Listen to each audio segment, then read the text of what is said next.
Hey there, welcome to Pickled Parables. This podcast is presented by Parable Ministries as a Bible teaching resource. Thank you for joining us.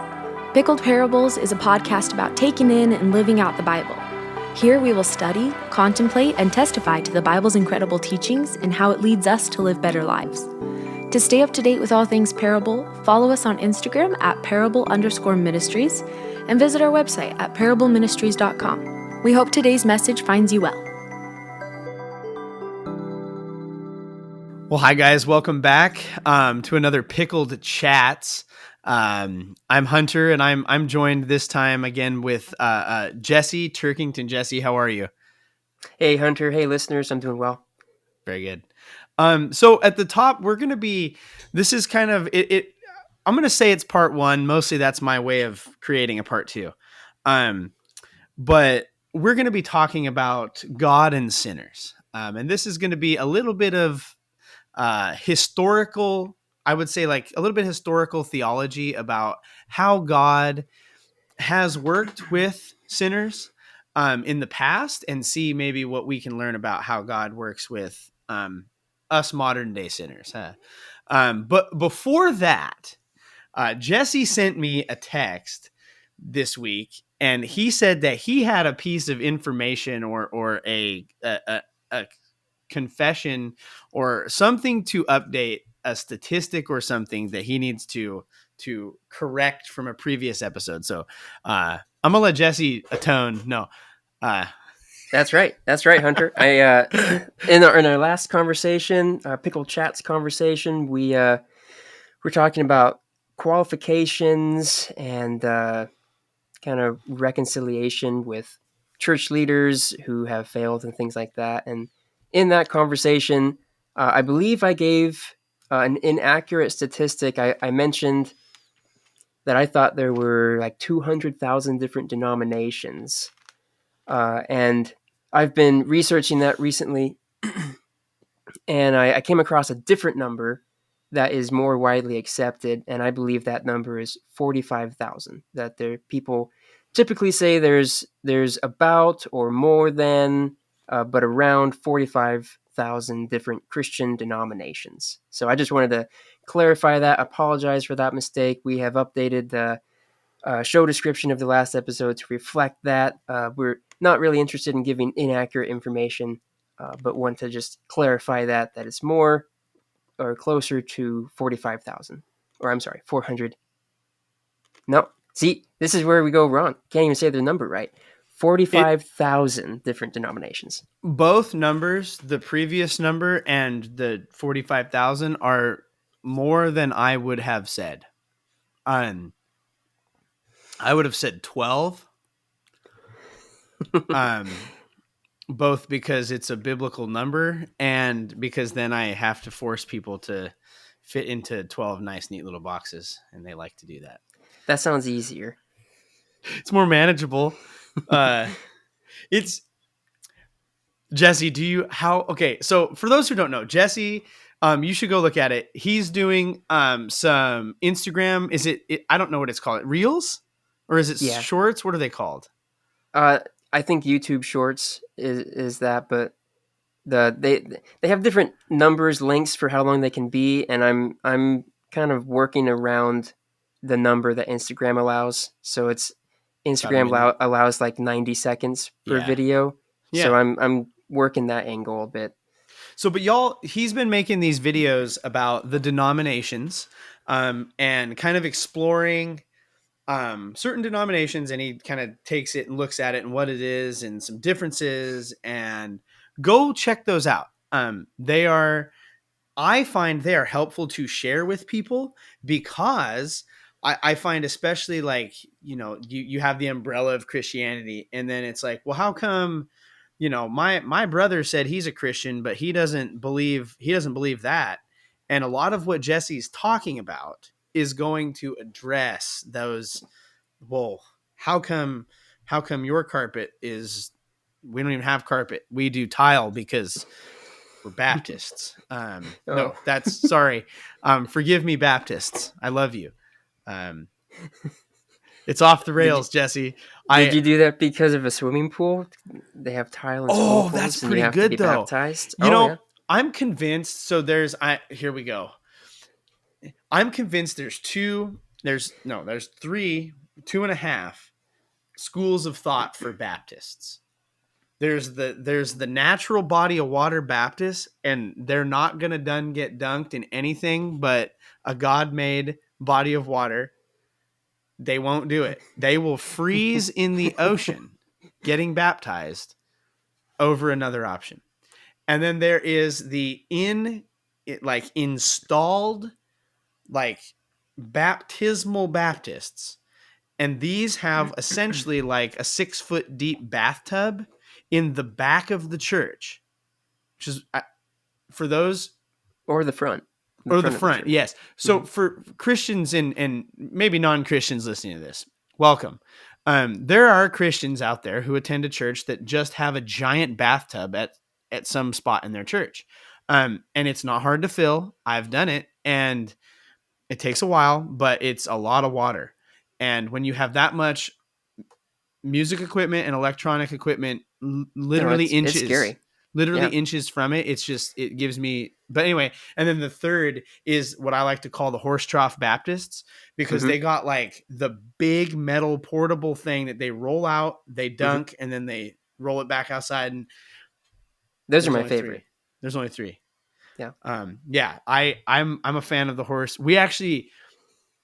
So our church here in Albany, we have the big giant bathtub of scariness, but the power went out, and by that I mean my Calvinist heart tells me that God knocked the power out, and I mean that because truly something flew into the transformer in the middle of church and exploded outside of church. Oh. And we were supposed to have a baptism ceremony that evening. Can't do it because we can't get the water to fill because the pump is electric. And so we went and bought a horse trough, and guess what? It worked great. And we kept it because I said, we'll do this again. So got to have a backup plan. That's right. And sometimes your backup plan needs to just be your thing. But we are talking, sorry, I'm going to derail us before we're done here. We're talking, when we start talking about God and sinners, we're looking at stories in the Bible.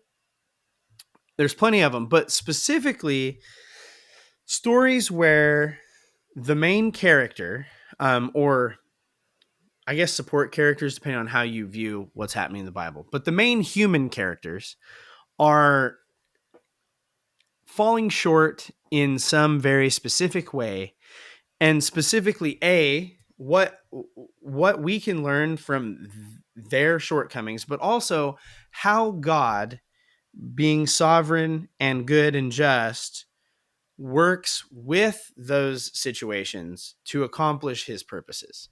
And so we've got a few. I'm not going to lie, we might not make it through all of them. Because I think it's valuable to talk about these stories, especially when there's some messy sin is messy. And when you start to talk about their specific sins and God working with that, you're going to get into this weird, like, well, what did they do? Why did they do it? And we get to presume that we know. Anyway, so I can kind of open this up. I know, and I'm going to give you the Cliff's Notes. So I wanted to discuss briefly at the beginning Joseph's brothers, and the reason I want to talk just really briefly about them, I'm going to give a Cliff's Notes of their. So Joseph had. Here's the Bible trivia. I want to say 11 brothers, but I think the trick is maybe he had more than that. Was it 12? See, that's where I'm at. Oh no, it's 11 because of the they had the two sons, Ephraim and Manasseh. Yeah. Or is it 10? Joseph had what would nowadays be considered a large van full of brothers. And these guys were not necessarily good guys all the time. Early on in their stories, we find out that they're kind of vindictive. They take matters in their own hands. They kill like an entire like encampment city of people to right a wrong that happened to their sister. Later on, one of these brothers fails to uphold his duties. And then like we find out, whoops, he slept with his daughter-in-law. Big no. Don't, like, if it needs to be said, don't do that. And so these guys, they're not the most upstanding. And granted, I don't want to pretend, because when we look at the sins in the Bible, it's easy to say, well, look how awful. I mean, they still probably did some good and had some right. But these stories of sin, I think it's one credit to the Bible that it calls them out. Because I find the Bible more compelling that almost at every turn it's painting its heroes in moderately shaky light. The bar is low. Yeah. It's not trying to constantly sell me about what type of a great guy these dudes are all the time. It's like, no, they kind of blew it. But in the specific story of Joseph, so the Cliff's Notes is Joseph's special because he has dreams. And his dad thinks he's special, and so he gives him a very nice jacket, coat, robe, however you want to view that. And this very nice robe is like, he wears it and his brothers see it, and they're kind of grumpy about it, and they don't like it because Joseph's telling them about the dreams, and they don't have these dreams, and they're like, really, Joseph? And truly, I'm going to be honest, I don't have siblings, but my wife has multiple siblings. And I understand that if one of the siblings came and continued to profess their specialness, it could get frustrating. Not saying that justifies what they do next, but so anyway, they get upset. They intend to kill Joseph, and they like sling him in a pit. But then they see a bunch of Egyptian traders coming through, and then they sell him into slavery. And I think it's Reuben comes back, and he was going to like dig him out of the pit, but he finds him. He's like, oh my gosh, he thinks he's dead. Or they lie to their dad and say, yeah, Joseph died. Oh yeah, they kill a goat and put his fancy cloak in it. Yes. And remember, the blood is inside the goat. Jesse and I talk sometimes a little bit before we record. And anyway, so yeah, the blood's inside the goat. They make the blood be on the outside of the goat, and then they fake Joseph's death. So Joseph's dad, Jacob, thinks that Joseph's dead. He is sold into slavery. And then we get this like cut scene to Egypt where now Joseph is like coming up, and he's in prison, and then he's not. And then he's like established as this person of influence in Egypt. Jumping to the end of the story, eventually his brothers have to come and ask for food because there's a famine. There's a famine in the promised land, that's a whole nother theological like, but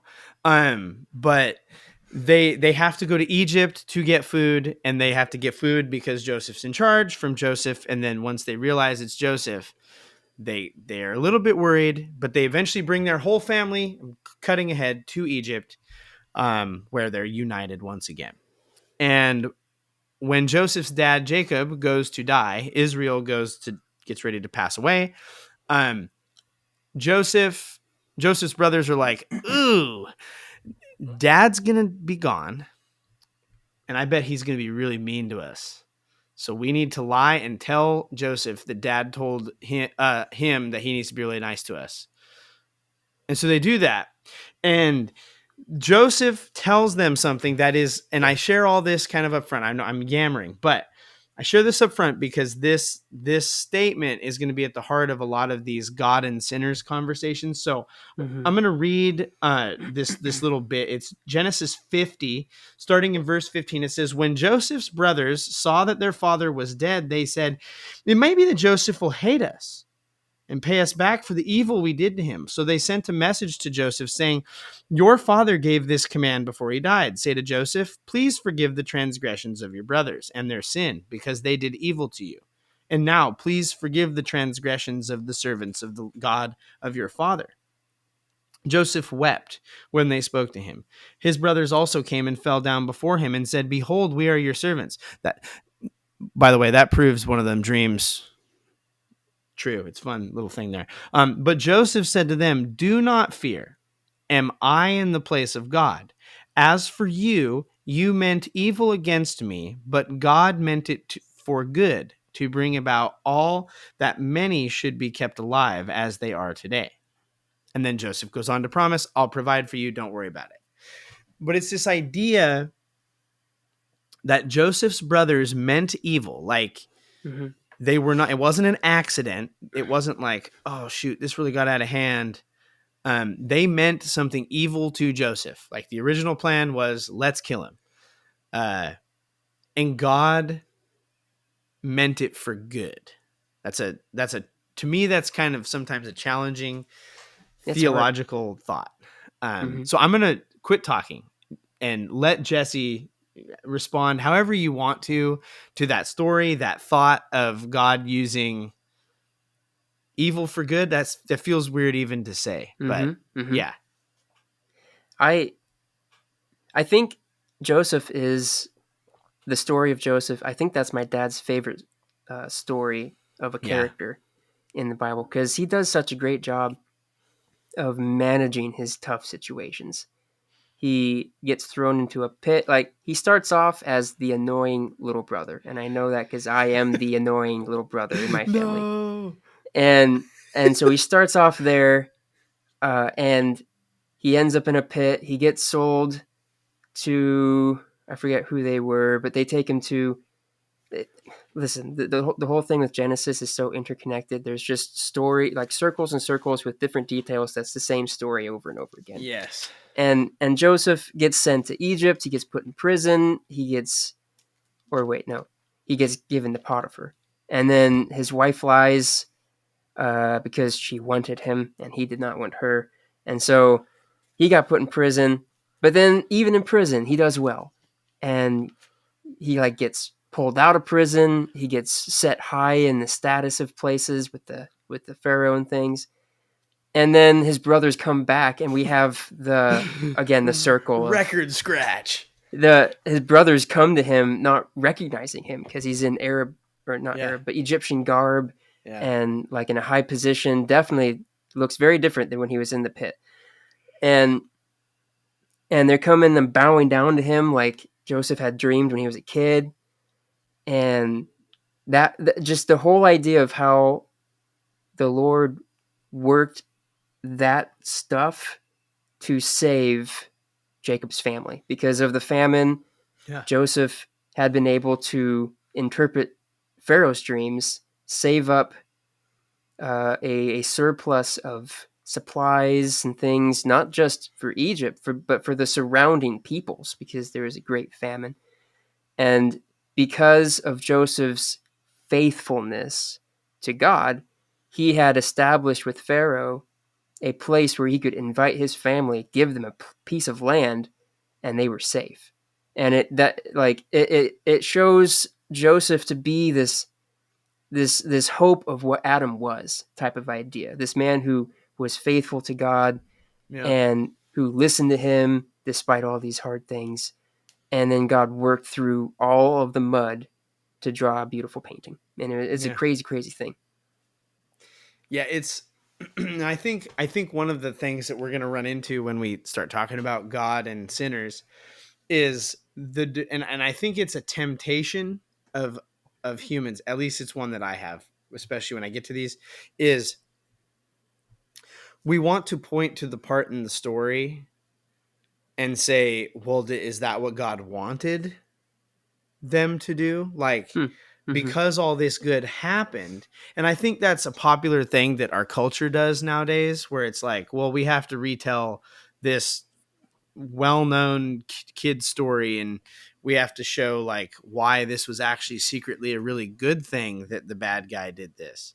And I think that's there's a little bit of postmodernism that creeps in when you start asking, well, so then did God want them to try to kill Joseph? I think is what I'm tempted sometimes to be like. And I believe the answer is no. I say with medium confidence. because I don't believe God ever desires us to sin. Like I think at every option, God is on the side where he desires us to choose to do what is right. I think the question then is but God still allows us to make our choice. And when we do, if we do not choose the right that we ought to choose, I think God in this is where we start. I start to get into the idea of God as active. I tell the teens here that as like God's an active God. He is then God doesn't say, "Well, I had plan A and you terribly ruined it. And so now you are going to have to deal with the consequences of what happens when plan A goes wrong." You do, but then I think God also introduces what is now the thing that I am going to do. Um, and then you get into a whole, what does God pre-know? And I'm going to say something, Jesse, and you can be like, uh-oh. The more I read the Old Testament, the less I am convinced that it's trying to tell me that God has everything planned out to a T. That's not to say that God does not have a plan, but the more I read specifically the Old Testament, the more I find that God, not that he's surprised and not that he didn't already know what could happen, but that he truly is like, we're going to try this. And I have some ideas about how this could go wrong, but hopefully they will choose what is right. Because a lot of the Old Testament is God responding to that. Oh yeah. Yeah. Let me get engaged here. I think that's a fair observation, Yes. especially Yeah. since we're dancing around it, but we're right getting into the heart of the idea of man's free will and God's sovereignty, of like God wanting to work with people. It's a beautiful thing that the construction of the Bible Yes. is the result of God working with mankind. The stories of the Bible is the result of God working with man. And that is 80, 90, a good chunk. I was going to say like 90, 80%, a good chunk of what the Bible talks about is God wanting relationship, wanting to actively participate, doing labor with an individual. And we see that with Jacob.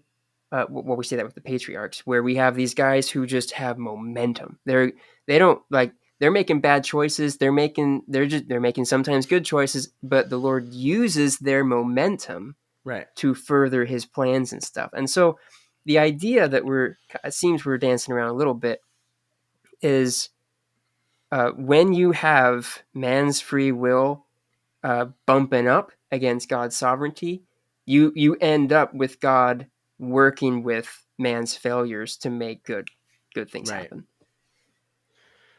And so I think the traditional Christian response to, because I think a lot of people would hear that and they would say, well, then how come God doesn't just do what God wants and let us as humans continually and only respond to God perpetuating only what he wants all the time? And I think the traditional Christian answer is the love of God like necessitates that we are not forced, or maybe not necessitates, but it assumes that we do not respond to God because we have no other option. Because I mean, the Bible's filled with people who respond negatively to God and there are consequences, but God does not say, no, you will respond positively to me or else. Thoughts on, is that like kind of the traditional thinking? That's kind of how I was always told it was. I don't know if I could add much to that, because when I hear that, my mind goes to the justice of God, and that takes us into a different direction of like the Lord often see, we're just going a different direction. I'm not answering the question. The Lord No, often it's offers people outs, like ways out. Like what's that in when God makes his covenant with Abraham? The iniquities of the Canaanites or the Amalekites, or there's a group of them, has not yet come to pass. Is oh the yeah, yeah, saying. yeah, yeah. And he's saying, like, you Abraham cannot have the promised land because I'm still giving the inhabitants a chance to turn to me. Is Right, the idea. right. And we see that throughout the whole Old Testament. We see that embodied in Jesus, of God giving people chance. The person I picked for this conversation just explains that story quite Yeah. well. But it's the idea of God giving people, like, he has a justice system. Like, he is a God of right and of right and wrong, and he's a God of justice who brings about right. Mm-hmm. And so when he's working with people who do wrong, he brings about right, but he also brings about justice, and Right. that's a hard thing to carry hand in hand. And I think really I think we're too often want to like assign blame, for lack of a better word, and people, it doesn't feel good to blame us. Like, and so people go, well, how come God? And it's like, okay, but let's play that game. But like, how come the humans in each of these situations did not respond? I mean, God's pretty consistent. There's not really a big surprise. Like when God says, hey, this is good for you, you should probably do this. Time and time again, the people and us, I mean, even today, we respond sometimes in ways that's like, yeah, but what if this is better? And it's like we just do not learn. And so one of my, and it's not very nice, and I don't do it often, but sometimes when people get in this like kick of like, well, how come God doesn't, it's like, well, let's control what we, and I think the more we can turn that focus on what could the humans have done differently 99.100% of the time, we're going to find that the answer to what could God have done differently to make this better, it often involves us not being made. Like, as scary and like sad as that is, so we really, I think, are better to focus in on us. um yeah.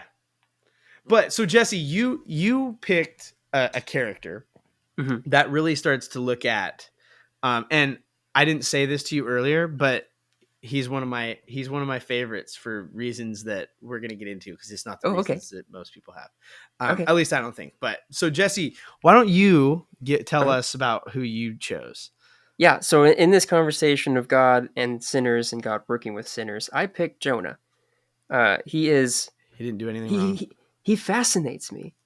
It's just a fascinating story. Yeah. Uh, I believe the first time we see his name, or we see him referenced, is in 2 Kings chapter 14.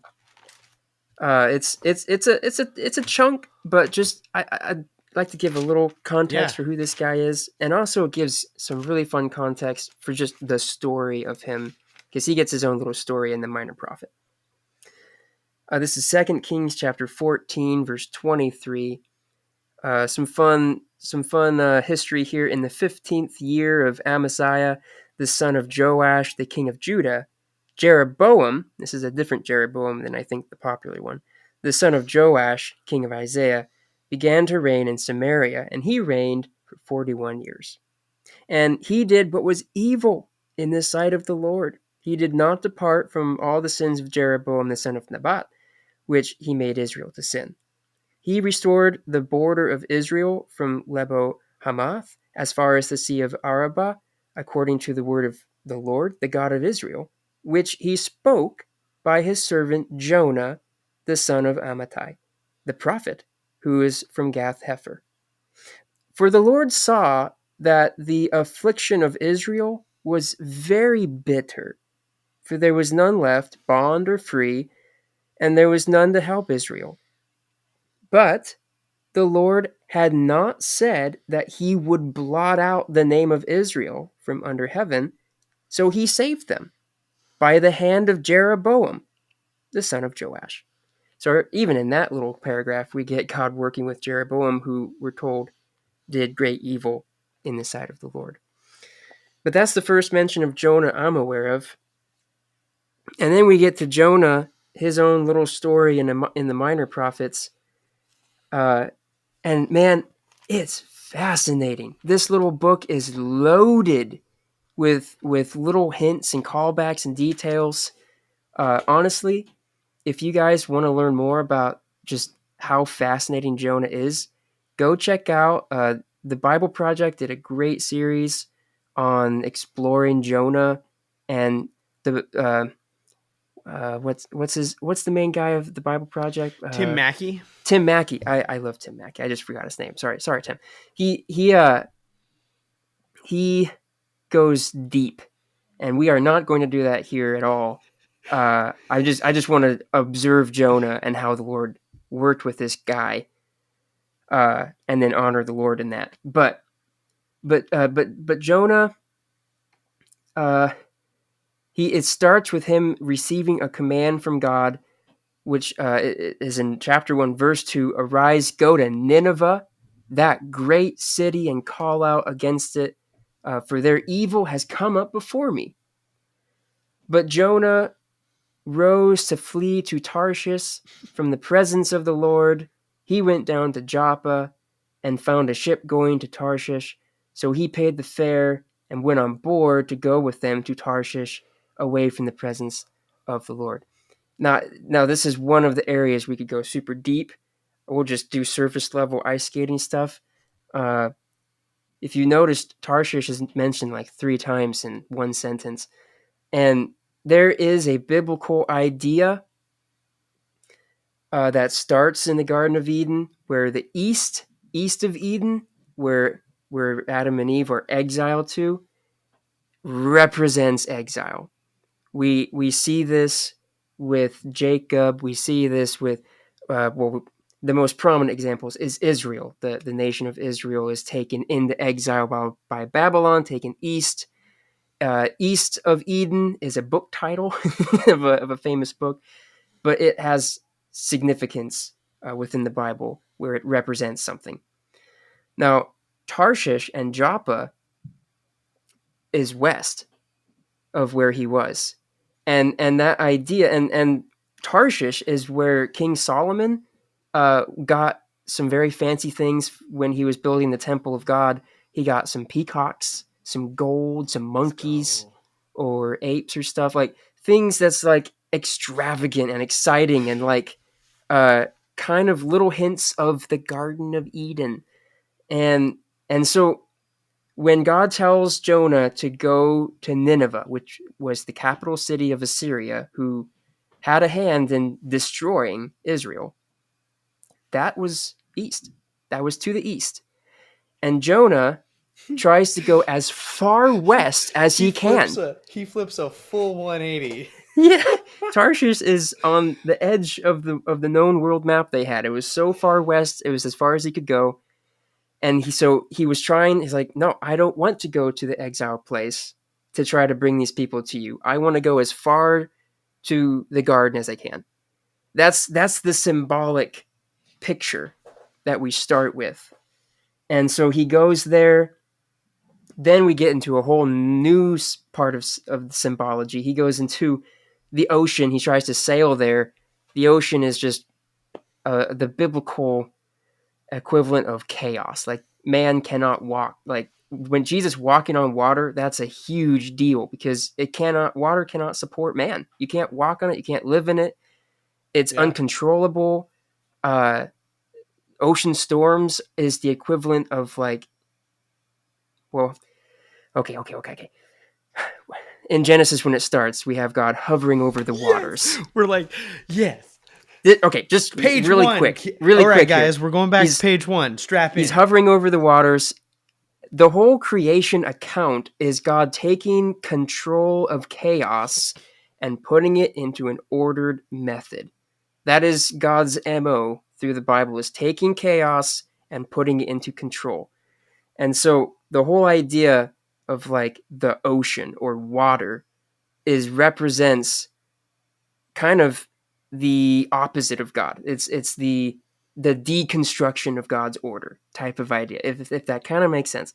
So with Jesus, this is a whole different thing. With Jesus walking on that water, it's like not only showing him having authority over that chaos, but he was doing it in a storm, like an uncontrollable thing that man is stuck in. So that's a whole different thing. So Jonah goes to Tarshish in a ship, and he gets into a storm, and they can't do anything about it. They're stuck. They're in this chaos waters, and it seems like the sailors have more respect for God than Jonah, where they throw lots, which was an ancient way of seeing the will of the gods, and it lands on Jonah, and they're like, "What did you do?" Can I say something real quick? Yeah.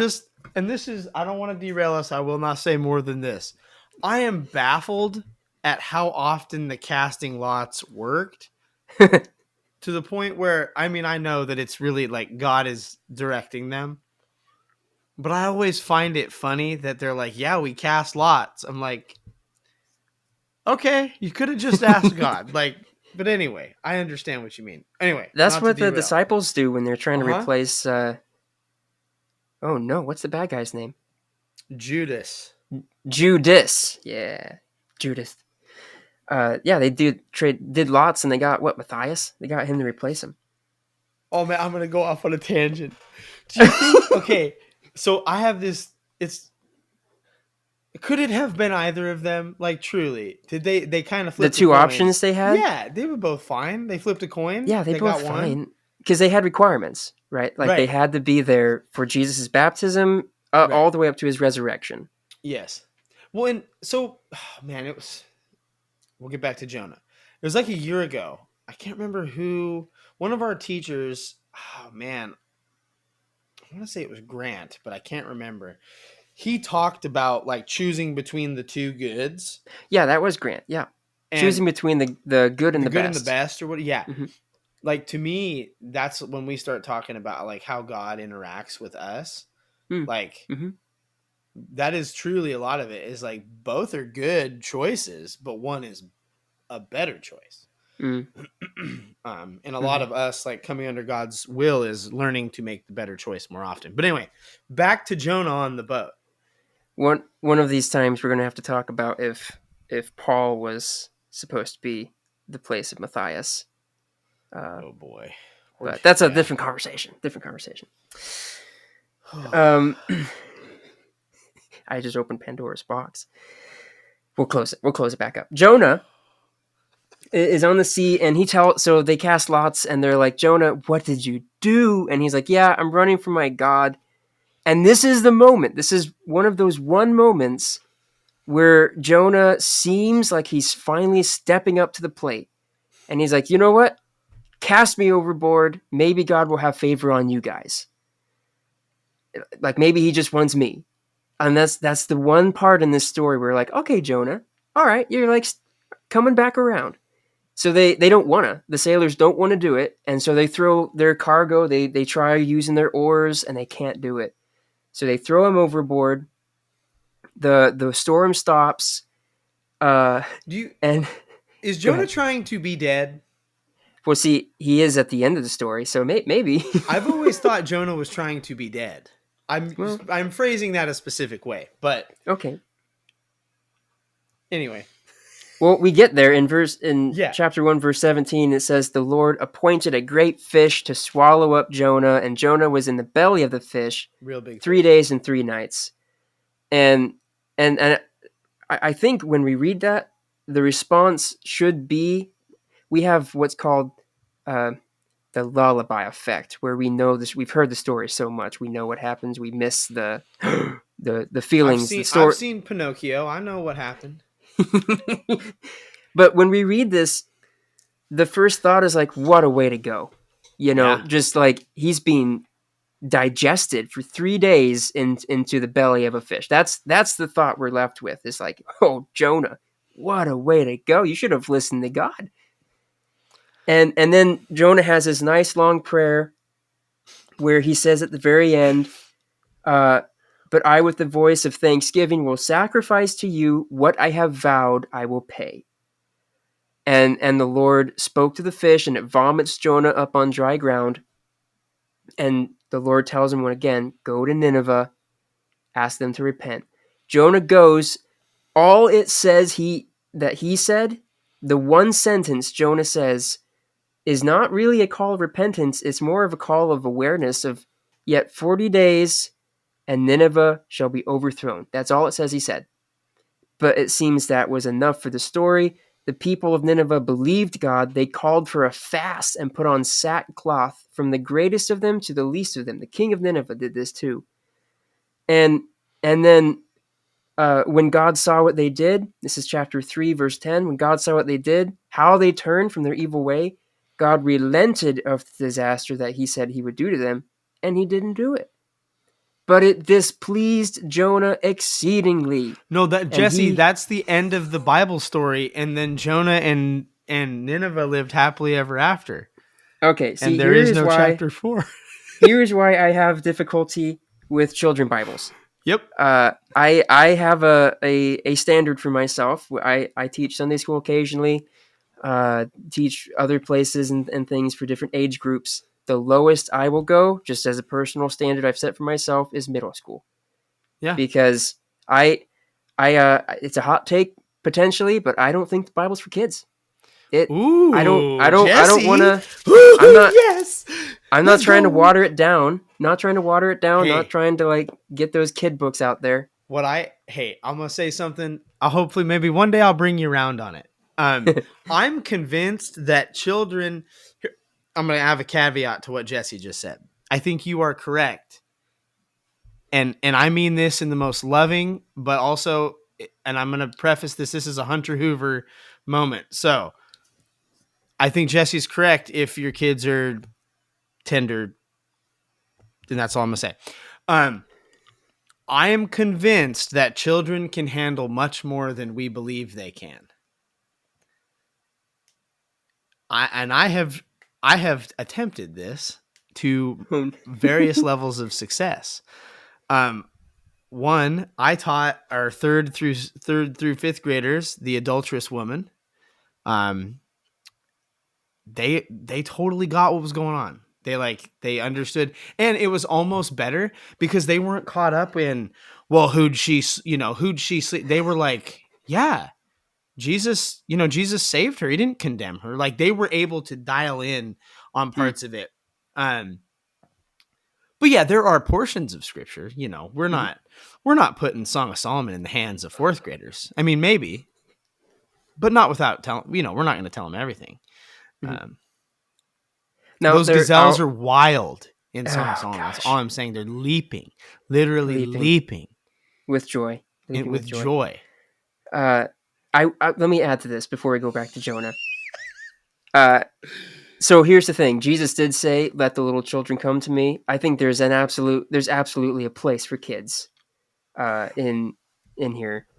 It's just the content of the Bible, the stories, the stuff that's in the Bible is adult content. It's yes. Explicit. When I read, I'm reading through the Bible for my dusty Bible.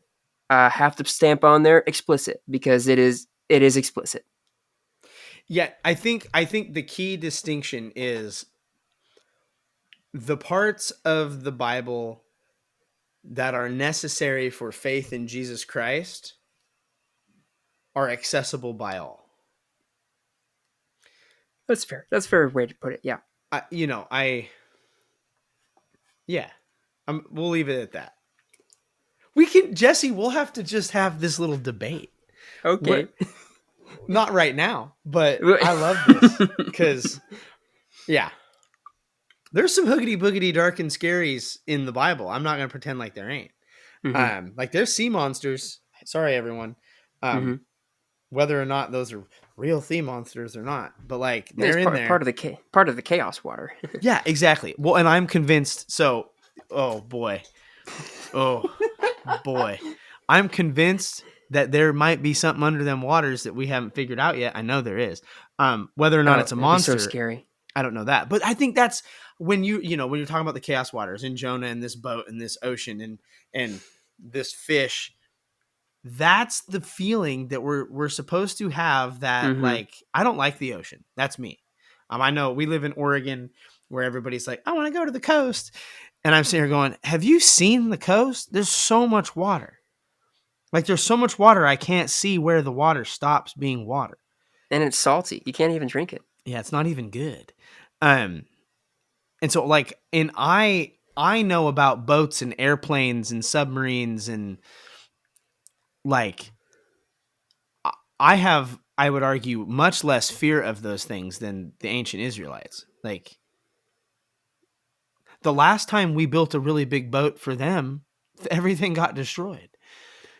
Like, anyway, so Jonah. Was that a reference to the Titanic or the Ark? No, I was saying like Noah, dude. Noah, yeah. I mean, as far as the Israelites go, the number of times that they are found like on a boat is like 1.5-ish. I'm just saying, like Jonah is on a boat. That's pretty cool. But there's not a lot of boat activity for the Israelites. No, they were not a water loving people. That's true. One that's fresh on my mind, I just read through the book of Acts for my dusty Bible. And Paul, the Apostle Paul, goes on a boat. Again, he has a shipwreck and stuff. But anyhow, I just put that together. He gets bit by a serpent right afterwards. Oh, my goodness. There's... Okay, Jonah...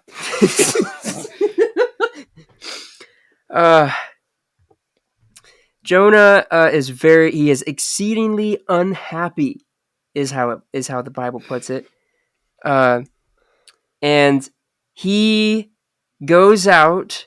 It's so. Let me find this here. Here it is, verse 5, chapter 4, verse 5. Jonah went out of the city and sat to the east of the city. Haha. Here we go, full circle. He finally accepts it. He goes to the east. He sits down, and he wanted to sit and see what would happen to the city. He's like, surely God is not going to accept them. He's waiting for full Sodom and Gomorrah on Nineveh. He's there for the show. He's got those glasses that we all wear for the eclipse, waiting so that he can watch it. And nothing happened. And the Lord put like a plant right next to him that shaded him from the hot sun. And he's like, all right, this is awesome. And then God sends a worm and it eats the plant. And he's like, hey, God, why would you do this to me? How dare you? And the story ends so abruptly. But it ends with Jonah deciding that he would rather die than live for a merciful God of steadfast love. That's what it comes down to. He's just straight up, I would rather die than live for you, because you're giving them a chance. The Assyrians, you're giving them a chance to get free, to let go of their sins and stuff. And God, he ends it with, the Lord said, you pity the plant for which you did not labor, nor did you make it grow, which came into being in one night and perished in one night. And should I, the God of Israel, not pity Nineveh, that great city in which there are more than 120,000 persons who do not know their right hand from their left hand? And so we have this stark contrast of Jonah. I did a little fun research before we started. Jonah, I guess his name is pretty close to like dove, the animal, the dove, the bird. And his father, he's the son of Amittai. Pretty good dove. Pretty good dove. His father, Amittai, the closest I could find in English of translation, the Bible often uses the names of people to use them in the story type of thing. And Amittai is like truth or true or faithful, that idea of like steadfastness. And so we have dove, which is it's referenced, I think it's Song of Solomon, as like a silly thing, the silly dove. So we have like silly dove of the faithful one type of thing. And that's Jonah. Could the dove be? Could it? Could it be connected to the The dove Not, in Genesis. yeah. I thought of it, but I didn't feel comfortable enough to mention it. Whoops. For reference for anyone My comfort listening, level is different. the let's see, was it Noah? He sent out. He sends out like 2 ravens and a dove or something when he lands the ark, or God lands the ark. Yeah. They were along for the ride, very much so. Huh. Notice the lack of sails and rudders. But anyhow, with Jonah, I try to finish this up here. Yes. That's how it ends. God asks him a question, the book ends, and Jonah just wants to be dead rather than to serve a God who is this merciful. And that is the person God chose to work with. That's who he sent to go to Israel's enemies and ask them to repent. Yeah. And God worked with him. He did it. Mm-hmm. The mission was accomplished. And I mean, yeah. What's wild is like Assyrians. Yeah. What's wild is like God had other prophets. Do you know what I'm saying? Like, it's not like Jonah's the only one of these guys running around. There was plenty of them. And also, like, at some point, Jonah, this is why I always read him jumping or being thrown overboard as like he wanted to die in the ocean. He was like, I would rather die in this ocean than go talk to these people. I'm not doing it. I won't do it. And I think like the act of God saving him, I think he carried a little bit of a grudge. Cause it's like, how dare you stop me from not doing what you want? It's like when we start talking about God and sinners, it's like God does have a purpose for us. And the degree then to which how much we can, because Jonah was not able to thwart God's purpose on that. He tried. But yeah, the story of Jonah is Jonah's. I appreciate you sharing the bit from Kings. I forget that he lands in Kings. What I found interesting about that is when he's talking about in Kings, the whole bit with the whole Jonah's. I assume that took place maybe before the Jonah's real big fish story, because the author of Kings is like, yeah, we all remember Jonah. He's the one that had nothing to do with Nineveh or the big fish. Like it almost seems like a different person, but it's the same person. But it's still demonstrating God's faithfulness in using Jeroboam, a king who was directly stated to be evil in the sight of God.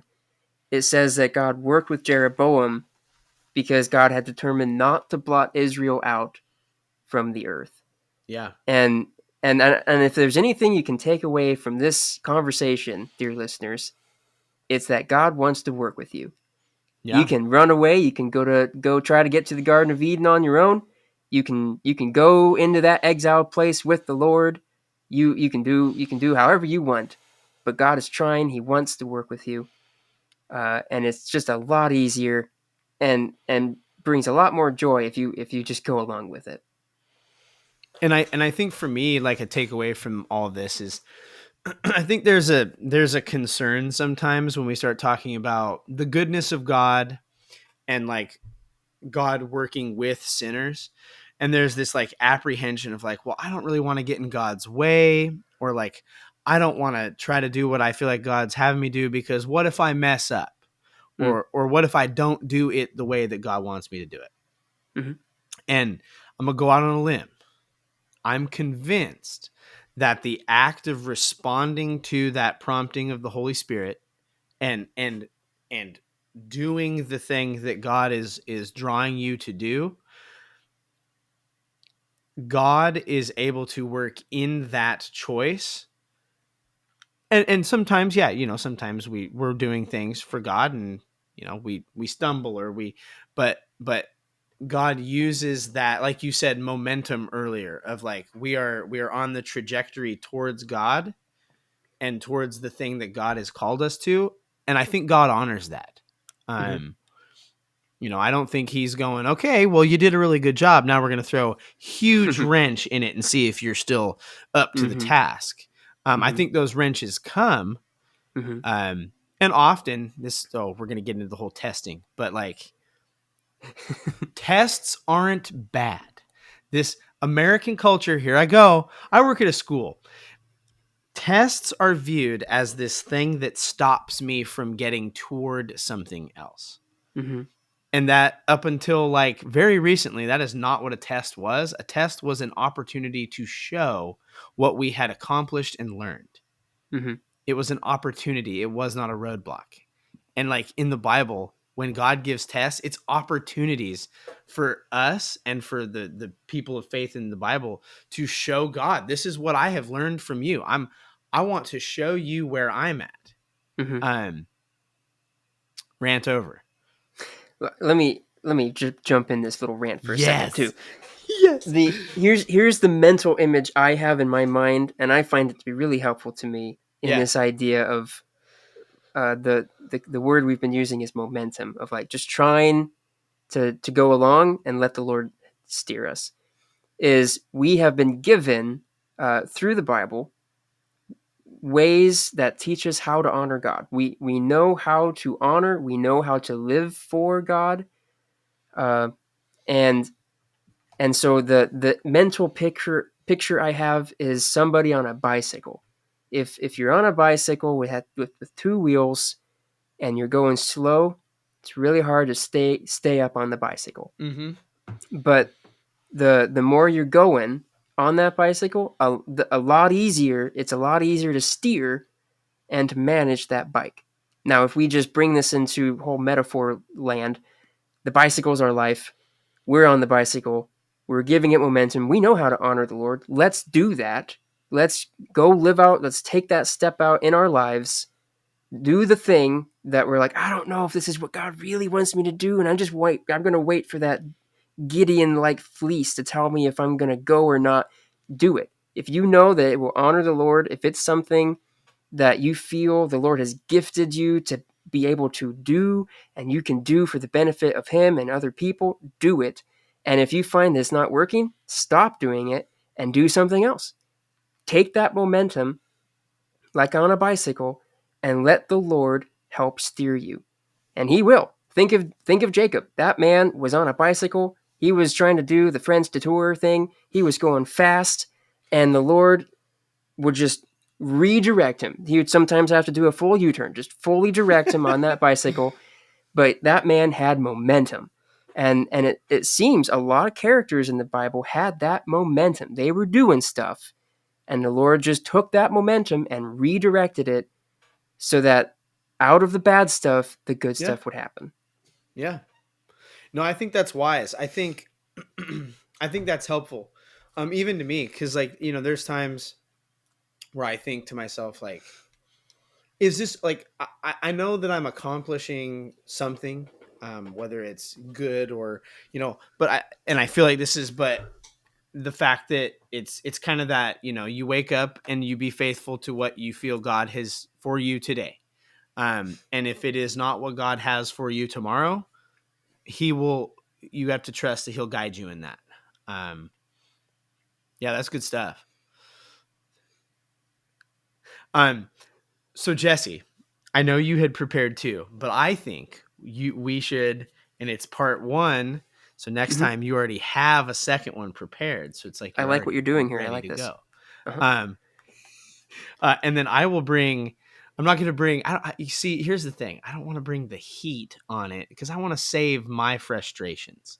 I like to, I'm kind of a glutton for punishment. I like to hold on to my grief a little bit.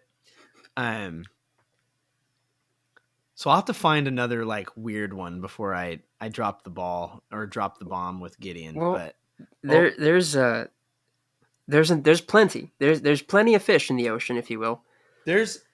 I can only think of 3 people in the Bible that didn't do what God wanted. I think all of the others from my understanding, they pretty much nailed it.